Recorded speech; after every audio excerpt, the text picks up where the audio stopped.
For those of you who like going to shrines, who like seeking for spiritual help from shrines, you need to know what these people use. You need to know what witch doctors use in these shrines, the kinds of spirits they use. Now, originally, the witch doctors used to use ancestors, the ancestral spirits. These are spirits that are trapped after someone has died.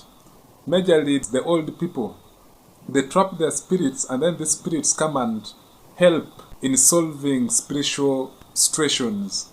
So if you have a problem, a spiritual problem, you come, then they are summoned by a witch doctor.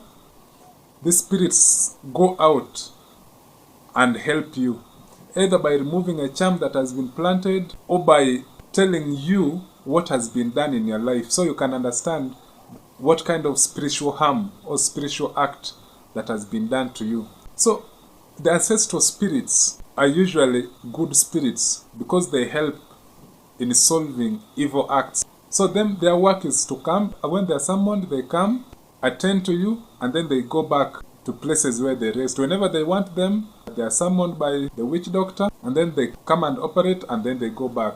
But there are other spirits that are now being used.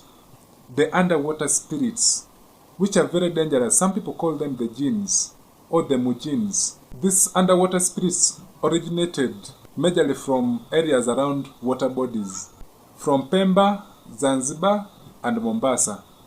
And the first people who brought them in Uganda are those who used to work on railways, constructing the railway lines, and they went up to Mombasa.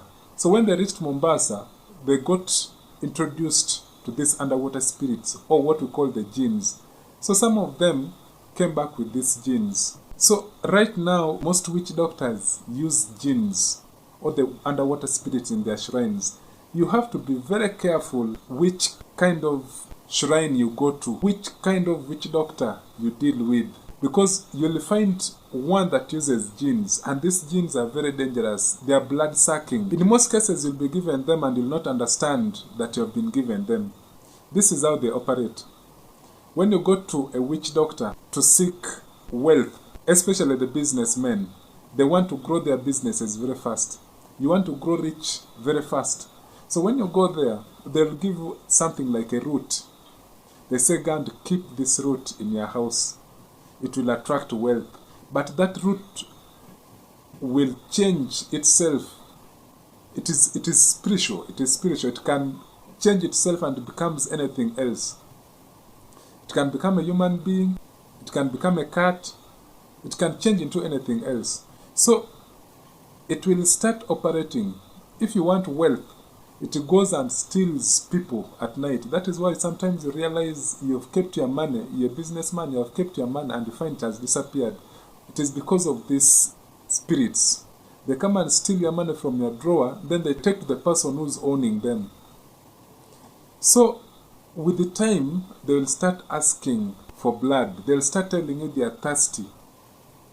So if they are thirsty, then that means they want something to drink. They want blood. These ones take human blood. They're not like the ancestors where you can slaughter a chicken or you can slaughter a sheep as a sacrifice to them. These ones take human blood. So first they'll start by taking the blood of any person that you select. You can select maybe a neighbor or someone or any other person. Then it reaches a time when they'll start asking for your own family members. That is when you realize life is hard. So you need to be very careful. These people can finish all your family members. They can finish everyone around you. And then at the end of the day, they'll also come for your own blood. When they realize that everyone else that they wanted is finished, you will be the last person to be sucked by them. You'll be the last person to be finished by them. They will suck your blood, they'll kill you. So in most cases, how they act on their targets, they suck blood and they make that person grow very thin. Those are the genes. Nowadays, they're widely spread in different parts of the world, especially Africa and especially in Uganda.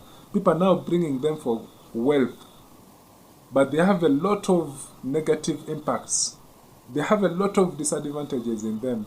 They have very many things they bring in you. They will give you the wealth, yes, they will give you the money. And even the money they give is not that much. Because when I look at the people who have had these genes in their homes. They're not that wealthy. They're not that rich.